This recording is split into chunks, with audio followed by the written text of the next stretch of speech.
பட்டளந்த மட்டுமல்ல இந்த நாட்டினுடைய வதை முகாம். இலங்கையினுடைய வடக்கு கிழக்கினுடைய பல பகுதிகள், திருக்கேஸ்வரத்தை கிண்டினால் எலும்புக்கூடு வருகிறது, குமுளமுனியை கிண்டினால் எலும்புக்கூடு வருகிறது. அவர்கள் தாக்கப்பட்ட விதத்தை கூட தடயவியல் நிபுணர்கள் சொல்கிறார்கள், அவருடைய வாய்கள் ஆவண்ட விதத்தில் அவர்கள் புதைக்கப்பட்டிருக்க வேண்டும். ஏனென்றால் அவருடைய வாய்கள் திறந்தபடி இருந்தன. எவ்வளவு படுகொலை செய்யப்பட்டு சித்திரவதை செய்யப்பட்டு அவர்கள் அரை உயிரோடு குமுளமுனையிலே படுகொலை செய்யப்பட்டிருக்கிறார்கள் என்றால் மனிதனுடைய ரத்தம் எவ்வளவு உறையக்கூடிய அளவுக்கு இந்த நிகழ்வுகள் நடைபெற்றிருக்கிறது. உணவு அனுப்பாமல் கொல்லப்படுதல் என்பது உலகத்திலே மிகப்பெரிய குற்றம், சர்வதேச குற்றம். ஆனால் நான் உங்களுக்கு ஏற்கனவே சொன்னது போல 4,20,000 பேர் இருந்த இடத்திலே 70,000 பேர் தான் என்று உணவு அனுப்பி, அதுவும் குறைவாக பல தடவைகள் நிறுத்தப்பட்டு அனுப்பப்பட்ட பொழுது எத்தனை ஆயிரம் குழந்தைகள் கொல்லப்பட்டார்கள். பல குழந்தைகள் முள்ளிவாய்க்காலே அங்கே தமிழர் புனர்வாழ்வு கழகம் காட்சி கொடுத்த கஞ்சிக்காக சின்ன கிண்ணங்களோடு சட்டிகளோடு லைன்லே நின்ற பொழுது, வரிசையிலே நின்ற பொழுது வராஜ் குண்டுகளுக்கு அகப்பட்டு இறந்த வரலாறு அந்த மண்ணிலே நடைபெற்றது. ஜேவிபி போராளிகளாகவே நாங்கள் பார்க்கிறோம், உங்களை நாங்கள் பயங்கரவாதிகளாக பார்க்கவில்லை. ஜேவிபி போராளிகள் கிளர்ச்சியாளர்கள் என்று சொல்லப்பட்டால் நீங்கள் இந்த மண்ணிலே கொல்லப்பட்ட பொழுது உங்களுக்காக இரக்கத்தோடு செய்திகளை பார்த்தவர்கள், இரக்கத்தோடு உங்களுக்காக பேசியவர்கள் நாங்கள் இந்த மண்ணிலே வாழ விரும்புகிறோம். ஆனால் நீங்களாகவும் நாங்களாகவும் எங்களுடைய தனித்துவங்கள் அடையாளங்கள் நிராகரிக்கப்படாமல் வாழ்வதற்கான ஒரு உரிமை இந்த மண்ணிலே இருக்கப்பட வேண்டும். ஒரு விசாரணை வேண்டும். இந்த நாட்டிலே படுகொலை செய்யப்பட்ட இளைஞர்கள் யுவதிகளுக்கான நீதி வேண்டும். நான் அடிக்கடி இந்த சபையிலே குறிப்பிட்டிருக்கிறேன், கதிர்காமத் அழகி மனம்பேரியை சொந்த சகோதரர்களான இராணுவத்தினரே நிர்வாணமாக்கி படுகொலை செய்தார்கள் என்பது உலக வரலாற்றே மிக கேவலமான ஒரு பதிவு. அவ்வாறான இந்த நாட்டிலே அதற்கு ஒரு நீதி வேண்டும் என்று நான் பல தடவைகள் சொல்லியிருக்கிறேன். அதே போல தமிழ் தேசிய இனம் சார்ந்து இசைப்பிரியா, கிருசாந்தி போன்றவர்கள் பாலியல் வன்புணர்வுக்கு பின்பால் அவர்கள் படுகொலை செய்யப்பட்டார்கள் ஸ்ரீலங்கா ராணுவத்தால். அவர்களுக்கான நீதி விசாரணைகளையும் நாங்கள் பல இடங்களிலே கோருகிறோம். தமிழர்களுக்கு நடந்தது மிகப்பெரிய இனப்படுகொலை. ஆனால் சிங்கள மக்களுக்கு நடந்ததும் அவருடைய எழுச்சி கிளர்ச்சிகளுக்கு எதிராக இந்த வதை முகாம்கள் உருவாக்கப்பட்டிருக்கிறது. பல ஆண்டுகளிலே தமிழர்கள் மீது 80 வருட காலத்திலே தமிழர்கள் மீது படிப்படியாக பல இடங்களிலே இந்த படுகொலை முயற்சிகள் மேற்கொள்ளப்பட்டது. குறிப்பாக 1956கள் 58கள் வரை இலங்கையிலே நடந்த மிகப்பெரிய தமிழினம் மீதான இனப்படுகொலைகள் பதிவு செய்யப்பட்டிருக்கிறது. அதே போல 70கள் 76களிலே நடந்த மிகப்பெரிய இனப்படுகொலைகளையும் பதிவு செய்திருக்கிறார்கள். 1983ஆம் ஆண்டிலே நடந்த பாரிய ஜூலை படுகொலை என்பது மிகப்பெரிய இனப்படுகொலையாக உலக அரங்கிலே பார்க்கப்படுகிறது. அதற்கு பிற்பாடு 2009ஆம் ஆண்டிலே 2006 நடந்த வாகரையிலே நடந்த இனப்படுகொலையும் 2009ஆம் ஆண்டு முள்ளிவாய்க்காலிலே நடந்த இறுதி இனப்படுகொலைகள் என்பது இந்த நாட்டிலே மிக முக்கியமானது. இதுக்கான விசாரணைகள் எதுவும் நடைபெறவில்லை. கௌரவ பிரதி சபாநாயகர் அவர்களே, நாங்கள் பாதிக்கப்பட்ட ஒரு இனம், நாங்கள் அழிக்கப்பட்ட ஒரு இனம். நான் உங்களுக்கு ஏற்கனவே சொன்னது போல உணவு கூட அனுப்பாமல் கொல்லப்பட்டவர்கள் தமிழர்கள். 4,20,000க்கு மேற்பட்டவர்கள் இறுதி யுத்தம் நடக்கும் பொழுது முள்ளிவாய்க்கால் முல்லைத்தீவு பகுதிகளில் இருந்தார்கள். ஆனால் 70,000 பேர் தான் இருக்கிறார்கள் என அப்போது இருந்த பாதுகாப்புத்துறை அமைச்சர் கோட்டபாய ராஜபக்ஷ அவர்களும் அப்போதைய ஜனாதிபதி மஹிந்த ராஜபக்ஷ அவர்களும் 70,000 பேருக்கான உணவுப் பொருட்களை அனுப்பினார்கள். 4,20,000 பேர் இருந்த பொழுது 70,000 பேருக்கான உணவுகள் அனுப்பப்பட்டிருந்தால் எத்தனை பேர் பட்டினியால் கொல்லப்பட்டிருப்பார்கள்? இது ஒரு இனம் மீதான, ஒரு தமிழ் தேசிய இனம் மீதான மிகப்பெரிய இனப்படுகொலையாக இந்த உலகத்திலே பார்க்கப்படுகிறது. கனடா நாடு இந்த விடயம் தொடர்பிலே தன்னுடைய கரிசனையை கொண்டிருக்கிறது. கனடா நாட்டில் இருக்கின்ற 2 கட்சிகள், அதனுடைய தலைவர்கள் சொல்லுகிறார்கள், இங்கு நடைபெற்றது இனப்படுகொலை என்பதை நாங்கள் ஏற்றுக்கொள்கிறோம். சர்வதேச அடிப்படையில் இந்த விடயங்கள் பேசப்படுகிறது. இன்று மனித உரிமைகள் ஆணைக்குழுவினுடைய அமர்வுகள் நடைபெற்றுக் கொண்டிருக்கிறது. இந்த அமர்வுகள் நடைபெற்றுக் கொண்டிருக்கிற பொழுது இலங்கை விடயம் பேசப்படுகிறது.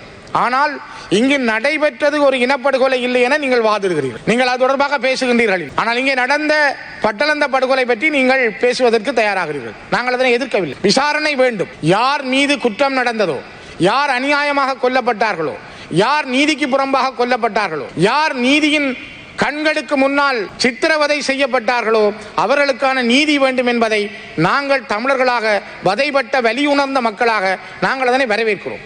ஆனால் அதே நேரம் தமிழர்களுக்கு நடந்த இந்த இனப்படுகொலைகள் தொடர்பிலே, தமிழ் தேசிய இனத்தின் மீதான படுகொலை தொடர்பிலே ஏன் இந்த அரசு சரியான ஒரு முடிவை எடுக்க முடியாமல் இருக்கிறது? 2015ஆம் ஆண்டு செப்டம்பர் மாதம் மங்கள சமரவீர இந்த நாட்டினுடைய வெளியுறவுத்துறை அமைச்சர் நேரடியாக மனித உரிமைகள் ஆணையத்துக்கு வந்தார். மனித உரிமைகள் ஆணையத்தில் அவர் சொன்னார், நீங்கள் எடுக்கின்ற இந்த தீர்வுகள் முடிவுகளுக்கு நாங்கள் ஒத்துழைப்பு வழங்குகிறோம். சர்வதேச ப்ராசிக்யூட்டர்ஸை கொண்டு வர நாங்கள் அனுமதிக்கிறோம். பன்னாட்டு நீதியாளர்களுடைய ஆலோசனைகளை பெறுகிறோம். இந்த தொழில்நுட்ப டெக்னிக்கல் சப்போர்ட்டை நாங்கள் எடுத்துக்கொள்கிறோம். இந்த நடைபெற்ற தமிழ் மக்கள் மீதான இனப்படுகொலைக்கு ஒரு நீதி காண்பதற்கு நாங்கள் கலப்பு பொறிமுறையை கையாளுகிறோம். ஏற்றுக்கொண்டார். ஒரு அரசு இருக்கும் பொழுது ஏற்றுக்கொண்டார்கள், இன்னொரு அரசு வரும் பொழுது இல்லை என்கிறார். கோட்டபாயா வந்தவுடன் நிராகரித்தார். இந்த அரசு வந்த பொழுதும் அவர்கள் இதனை எதிர்த்து நிராகரித்திருக்கிறார்கள். ஆனால் உங்களுக்கு தெரியும், நாங்கள் இந்த மண்ணிலே உங்களோடு சேர்ந்து வாழ விரும்புகிறோம். நாங்கள் பல தடவைகள் பதிவு செய்திருக்கிறோம். நாங்கள் பல தடவைகள் எல்லாம் இப்பவும் சொல்லுகிறோம், நாங்கள் இந்த மண்ணிலே வாழ விரும்புகிறோம். ஆனால் நீங்கள் நீங்களாகவும் நாங்கள் நாங்களாகவும் எங்களுடைய தனித்துவங்கள் அடையாளங்கள் நிராகரிக்கப்படாமல் வாழ்வதற்கான ஒரு உரிமை இந்த மண்ணிலே இருக்கப்பட வேண்டும். அது ஒரு சமஷ்டி அடிப்படையிலான அரசியல் தீர்வாகத்தான் அமைய முடியும். ஒற்றையாட்சி இலங்கைக்குள் இந்த தீர்வு ஒரு இனத்தை ஒரு இனம் சுரண்ட முடியாமல், ஒரு இனத்தை ஒரு இனம் கபலீகரம் செய்ய முடியாமல், ஒரு இனத்தை இன்னொரு இனம் அடக்காமல் இருப்பதற்கான வழிமுறை என்பது ஒற்றையாட்சிக்குள் உருவாக முடியாது. ஆனால் ஒரு நாடாக இருப்பதற்கு சமஷ்டி அடிப்படையிலான அரசியல் தீர்வு என்பது அந்த நாட்டிலே வாழுகின்ற பல்தேசிய இனங்களை அரவணைத்து செல்வதற்கான மிகப்பெரிய பாதையாக மாறும். பட்டலந்தையில் நடந்த வதை முகாம் எல்லோருடைய இரத்தங்களையும் உறைய வைத்திருக்கிறது. அங்கே நடந்தது குற்றம் என்றால் அந்த குற்றம் நிரூபிக்கப்பட வேண்டும், உரியவர்கள் தண்டிக்கப்பட வேண்டும், உரியவர்கள் கைது செய்யப்பட வேண்டும் என்பதில் எங்களுக்கு மாற்று கருத்தில்லை. நாங்கள் அதில் நியாயமாக அதை ஏற்றுக்கொள்கிறோம். ஆனால் அதே போல நீங்கள் நவாலி சென்ட் பீட்டர்ஸ் தேவாலயத்தின் மீது மேற்கொள்ளப்பட்டு 150க்கும் மேற்பட்ட பொதுமக்கள் கொல்லப்பட்டதை ஏன் விசாரணை செய்ய நீங்கள் தயங்குகிறீர்கள்? அதே போல நாகர்கோயிலே கொல்லப்பட்ட மக்கள் மீது நடந்த படுகொலைகளை விசாரிக்க ஏன் தயங்குகிறீர்கள்? மண்டதீவிலே கொல்லப்பட்ட மக்களை பற்றி ஏன் நீங்கள் சிந்திக்க தவறுகிறீர்கள்? குமுதினி படகிலே கொல்லப்பட்டவர்களுக்கு என்ன நீதி கிடைத்திருக்கிறது? குருநகர் கடலிலே கொல்லப்பட்டவர்களுக்கு என்ன நீதி கிடைத்திருக்கிறது? கொக்கட்டி சோலையிலே கொல்லப்பட்டவர்களுக்கு என்ன நீதி கிடைத்திருக்கிறது? வாகரையிலே கொல்லப்பட்டவர்களுக்கு என்ன நீதி கிடைத்திருக்கிறது? திருகோணமலை, நெடுங்கேணி, ஒலுமடுவிலே, அம்பாறை மாவட்டத்திலே நாங்கள் கொத்து கொத்தாக பல இடங்களில் கொல்லப்பட்டு அழிக்கப்பட்ட தமிழ் தேசிய இனம் தன்னுடைய நிலங்களை இழந்திருக்கிறது. இந்த தமிழ் தேசிய இனத்தினுடைய பல இடங்கள் இன்றும் மீள குடியேற முடியாமல் இருக்கிறது. நிலங்களை வழங்குகிறார்கள். இது கூட ஒரு இனாளி. இன்றும் கூட தன்னுடைய சொந்த நிலத்துக்கு போக முடியாமல் வலிகாமம் வடக்கிலே 3000 ஏக்கர் காணிகள் வரையான பிரதேசங்கள் 13 கிராம அலுவலர் பிரிவிலே அவர்கள் 90ஆம் ஆண்டிலே இடம்பெயர்ந்தார்கள். ஆனால் இன்று போக முடியாமல் இருக்கிறார்கள். காரணம், இது ஒரு கட்டமைக்கப்பட்ட இன அழிப்பாக தன்னுடைய சொந்த இடத்துக்கு போக முடியாமல், அவன் சொந்த நிலத்திலே வாழ முடியாமல் அந்த இனம் தடுக்கப்பட்டிருக்கிறது. தொடர்ந்து அளிக்கப்படுகிறது. பௌத்த தேவாலயங்களை அமைக்கிறீர்கள், பௌத்த ஆலயங்களை அமைத்து அந்த பிரதேசங்களை காணிகள் அந்த பௌத்த ஆலயத்துக்கு சொந்தம் என்கிறார். அந்த இடங்களை பறிக்கிறார். அங்கே இன்னும் இடங்கள் எடுக்கப்படுகிறது. அப்படி என்றால் இந்த நாட்டினுடைய நீதி என்ன? இதற்கான நீதி எவ்வாறு கிடைக்கும்? நான் கேட்கிறேன். இப்பொழுது அண்மையில் கூட உங்களுக்கு தெரியும், யாழ்ப்பாணம் செம்மணி இடுகாட்டிலே சுடலையிலே மனித எச்சங்கள், மனித எலும்புக்கூடுகள் எடுக்கப்பட்டன. அதற்கான நீதி இன்னும் வெளிவரவில்லை. அண்மை காலங்களிலே 2 ஆண்டுகளுக்குள் குமுளமுனை, முல்லைத்தீவு குமுளமுனை பகுதியிலே வீதியை அகலிக்கின்ற பணி செய்கிற பொழுது அங்கே கிட்டத்தட்ட 36க்கும் மேற்பட்ட மனித அடையாளங்கள், இறுதி யுத்தத்தின் பொழுது கொல்லப்பட்ட மனித எச்சங்கள் எடுக்கப்பட்டிருக்கிறது. இவை 2009ஆம் ஆண்டு இறுதி யுத்தத்தின் பொழுது கைது செய்யப்பட்டு உயிரோடு புதைக்கப்பட்டதாக இருக்கலாம் என தடயவியல் நிபுணர்கள் கூறுகிறார். வரிப்புலி சூருடைகளோடு, பெண் போராளிகளுடைய உள்ளாடைகளோடும், பெண்புலிகளுடைய இலக்க தகடுகளோடும் அவை அந்த குமுளமுனை புதைகுழிகளில் இருந்து எடுக்கப்பட்டிருக்கிறது. அவர்கள் தாக்கப்பட்ட விதத்தை கூட தடயவியல் நிபுணர்கள் சொல்கிறார்கள். அவருடைய வாய்கள் ஆவண்ட விதத்தில் அவர்கள் புதைக்கப்பட்டிருக்க வேண்டும். ஏனென்றால் அவருடைய வாய்கள் திறந்தபடி இருந்தன. எவ்வளவு படுகொலை செய்யப்பட்டு, சித்திரவதை செய்யப்பட்டு அவர்கள் அரை உயிரோடு குமுளமுனையிலே படுகொலை செய்யப்பட்டிருக்கிறார்கள் என்றால் மனிதனுடைய ரத்தம் எவ்வளவு உறையக்கூடிய அளவுக்கு இந்த நிகழ்வுகள் நடைபெற்றிருக்கிறது. பட்டலந்த மட்டுமல்ல, இந்த நாட்டினுடைய வதை முகாம், இலங்கையினுடைய வடக்கு கிழக்கினுடைய பல பகுதிகள், திருக்கேஸ்வரத்தை கிண்டினால் எலும்புக்கூடு வருகிறது, குமுளமுனியை கிண்டினால் எலும்புக்கூடு வருகிறது. நீங்கள் எந்த இடத்திலே தமிழர் வாழுகின்ற பிரதேசங்களில் நீங்கள் மண்ணை தோண்டினால் அங்கு தமிழர்களுடைய மனித எலும்புக்கூடுகளைத்தான் காணுகின்ற பிரதேசங்களாக மாறி இருக்கிறது. அதனால் தான் நான் குறிப்பிடுகிறேன், நாங்கள் பாதிக்கப்பட்டவர், நாங்கள் இந்த மண்ணிலே அளிக்கப்பட்ட ஒரு தனி தேசிய இனம். இந்த தமிழ் தேசிய இனத்துக்காக நாங்கள் கேட்பது நீதி. இந்த நீதி நியாயமானதாக இருக்க வேண்டும். அது ஒரு சர்வதேச விசாரணைக்கு உட்பட்டதாக இருக்க வேண்டும். சர்வதேசத்தினுடைய சட்டங்களுக்கு உட்பட்டதாக இருக்க வேண்டும். மனித நேயங்களுக்கும் மனித உரிமைகளுக்கும் மதிப்பளிக்கப்பட்டதாக இருக்க வேண்டும். அதனால் தான் கௌரவ பிரதி சபாநாயகர் அவர்களை நான் குறிப்பிடுகிறேன். மிக மிக முக்கியமாக நீங்கள் ஒன்றை புரிந்து கொள்ளுங்கள். நாங்கள் பல நெருக்கடிகளுக்குள் ஒரு மனிதனை கொல்லுவதற்கான மிகப்பெரிய குற்றங்களில் உணவனுப்பாமல் கொல்லப்படுதல், அவர்கள் மீது பராஜ் குண்டுகளையும் கொத்தணி குண்டுகளையும் அவர்கள் மீது பொஸ்பரஸ் குண்டுகளையும் வீசி அவர்களை கொல்லுதல், மிகப்பெரிய தடை செய்யப்பட்ட ஆயுதங்களை பாவித்தல், இவையெல்லாம் மிகப்பெரிய போர் குற்றங்கள், மனித குலத்துக்கு எதிரான குற்றங்கள். இவை அனைத்தும் வடக்கு கிழக்கிலே குறிப்பாக வாகரையிலும் முள்ளிவாய்க்காலிலும் மிகப்பெரிய அளவிலே மேற்கொள்ளப்பட்டது. அதில் முள்ளிவாய்க்காலில் 2008-9 ஆண்டுகளில் இந்த மனித குலத்துக்கு எதிரான குற்றங்கள், மனிதர்களுக்கு எதிரான போர்க்குற்றங்கள், கொத்தணி குண்டுகள், பராஜ் குண்டுகள், அவர்கள் மீதான இந்த போஸ்பரஸ் குண்டுகள் வீசப்பட்ட அடையாளங்களோடு, உடல் பாதிக்கப்பட்ட அவயவங்களோடு மக்கள் இன்றும் வாழ்ந்து கொண்டிருக்கிறார்கள். நான் பல தடவைகள் இந்த சபையிலே அதை குறிப்பிட்டிருக்கிறேன். இன்று பலர் உயிரோடு ஒப்படைக்கப்பட்டவர்களுக்கும் நீதி கிடைக்கவில்லை. உணவு அனுப்பாமல் கொல்லப்படுதல் என்பது உலகத்திலே மிகப்பெரிய குற்றம், சர்வதேச குற்றம். ஆனால் நான் உங்களுக்கு ஏற்கனவே சொன்னது போல 4,20,000 பேர் இருந்த இடத்திலே 70,000 பேர் தான் என்று உணவு அனுப்பி, அதுவும் குறைவாக பல தடவைகள் நிறுத்தப்பட்டு அனுப்பப்பட்ட பொழுது எத்தனை ஆயிரம் குழந்தைகள் கொல்லப்பட்டார்கள்.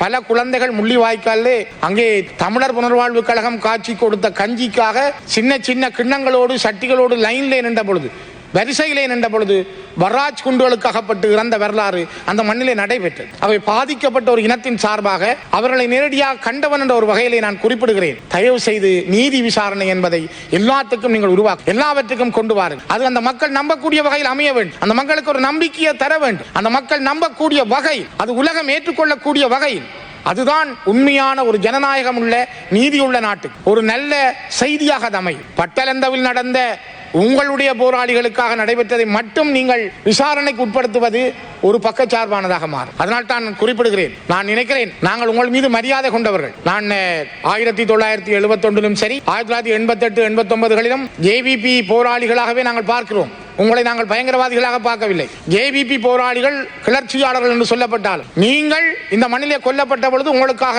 இரக்கத்தோடு செய்திகளை பார்த்தவர்கள், இரக்கத்தோடு உங்களுக்காக பேசியவர்கள் நாங்கள். களனி ஆற்றிலே பல ஜேவிபி இளைஞர்கள் கழுத்து வெட்டப்பட்ட நிலையிலே வெட்டி சரித்து மிதந்து வந்த பொழுது அவற்றை பார்த்து கவலைப்பட்டவர்களில் தமிழர்கள் மிக முக்கியமானவர். அவ்வாறெல்லாம் இருந்த காலங்கள் இன்று இருக்கிறது. ஆனால் உங்கள் மீதான விசாரணை வேண்டும். இங்கு யார் கொல்லப்பட்டிருந்தாலும், அப்பாவி இளைஞர்கள் கொல்லப்பட்டிருந்தாலும் அதற்கான விசாரணை வேண்டும் என்பதில் தெளிவாக இருக்கிறோம். ஆனால் அதே நேரம் நீங்கள் இதனை ஒரு வேறு திசைக்கு கொண்டு செல்ல வேண்டாம். ஒரு பட்டலந்த என்கிற விசாரணையினூடாக இங்கு நடைபெற்றதெல்லாம் ஒரு சின்ன கொலைகள் தான், அல்ல இது ஒரு சின்ன ஒரு வதை முகாம்கள் தான் என்பது போல உலகத்துக்கு காட்ட முனையாதீர்கள். பட்டலந்தவில் நடந்த ஒரு வதை முகாம், அது ஒரு உள்ள இனத்துக்குள் ராணுவத்தினால் உங்களுக்குள் படுகொலை செய்யப்பட்டார். ஆனால் எங்கள் மீது திட்டமிடப்பட்டு 80 வருஷங்களாக மெல்ல எங்களுடைய நிலங்கள் பறிக்கப்பட்டிருக்கிறது, எங்களுடைய கலாச்சாரங்கள் அளிக்கப்பட்டிருக்கிறது, எங்களுடைய உயிர்கள் காவு கொள்ளப்பட்டிருக்கிறது, பல லட்சக்கணக்கானவர்கள் அழிக்கப்பட்டிருக்கிறார்கள்.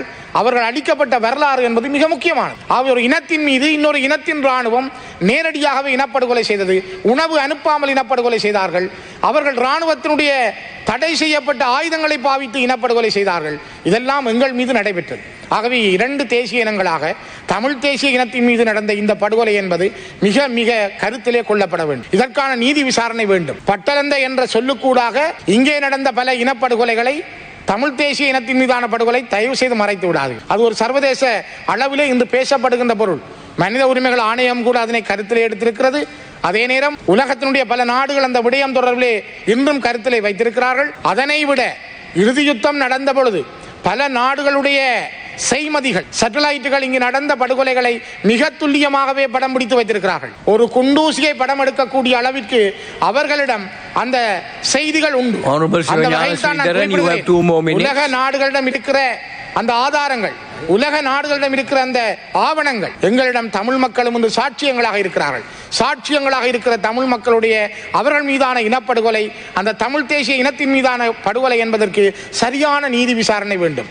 ஆகவே இந்த நாட்டிலே நீங்கள் உங்களுடைய கலாச்சாரம், பண்பாடு, உங்களுடைய இனத்தினுடைய தனித்துவம், சிங்கள தேசிய இனத்தினுடைய அடையாளம் என்பதை நாங்கள் மதிக்கிறோம். உங்களோடு நாங்கள் சேர்ந்து வர தயாராக இருக்கிறோம். ஆனால் அதே போல தமிழர்களுடைய தனித்துவம், அவர்களுடைய தேசிய அடையாளம், அவர்களுடைய நில அடையாளம், அவர்களுடைய மொழி அடையாளம், அவருடைய கலாச்சார பண்பாட்டு அடையாளம் என்பவற்றை தயவு செய்து கருத்திலே கொள்ளுங்கள். ஒரு இனம் அளிக்கப்பட்டிருக்கிறது, அதற்கான நீதி வேண்டும். அந்த நீதியை எவ்வாறு வழங்குவது என்பதில் நீங்கள் பட்டலந்த மட்டுமல்ல, அதற்கூடாக இதனை மறைக்காமல் நீதியான முறையில் தமிழர்களுக்கான நீதி விசாரணைக்கு தயாராகுங்கள்.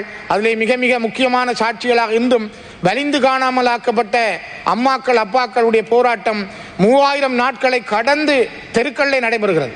அவற்றையெல்லாம் நீங்கள் கருத்தில் எடுத்தால் இந்த நீதிக்கான கதவுகள் திறக்கப்பட வேண்டும், அது உண்மையை கொண்டு வர வேண்டும் என்று கேட்டு நிறைவு செய்யும். வீடியோக்களை மிஸ் பண்ணாமல் பார்க்க இன்றே ஷார்ட் நியூஸ் யூடியூப் சேனலை சப்ஸ்கிரைப் பண்ணுங்கள்.